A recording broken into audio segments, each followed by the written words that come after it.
ప్రజలను పీడించి ఇప్పుడు for example మనకు పెట్రోలు, డీజిల్ ఇవన్నీ ఉన్నాయనుకోండి. అయితే హ్మ్. పెట్రోల్, డీజిల్ అందరూ వాటి ధరలైతే బడ్జెట్‌తోని సంబంధం లేదండి. విపరీతంగా పెంచుతూనే ఉన్నారు. సంవత్సరానికి ఒక సంవత్సరంలో అయితే 10 సార్లో, 15 సార్లో పెంచిండ్రు. 20 సార్లు పెంచిన సందర్భాలు గూడా ఉన్నాయి. అంటే బడ్జెట్ ఎక్కడ ఎదురు చూస్తారండి ఇక. బడ్జెట్‌తోని సంబంధమే లేదు. బడ్జెట్‌తోని సంబంధం లేకుండా టాక్సులు పెంచుతూనే ఉన్నారు. అయితే అందరూ కన్జ్యూమ్ చేస్తున్నారు గదా! డీజిల్, పెట్రోల్ అంటే. డీజిల్, పెట్రోల్ ఇప్పుడు మనకు ప్రజా రవాణా వ్యవస్థ పోయింది. అందరికి రవాణా కొరకే కాకుండా ఇప్పుడున్న పరిస్థితుల్లో అంటే ఇన్ఫార్మల్ సెక్టర్ మనం నిత్యం చూసేటువంటి ఒక ఎగ్జాంపుల్ చెప్తానండి.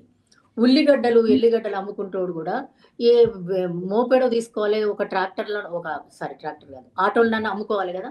అంటే డీజిల్ అవసరమేనా? హ్మ్. అంటే వాడు హ్మ్. దయనీయంగా వీధులు, వీధులు తిరిగి అమ్ముకోవాలంటే నెత్తిన పెట్టుకొని పోలేడు గదండీ! కాబట్టి హ్మ్.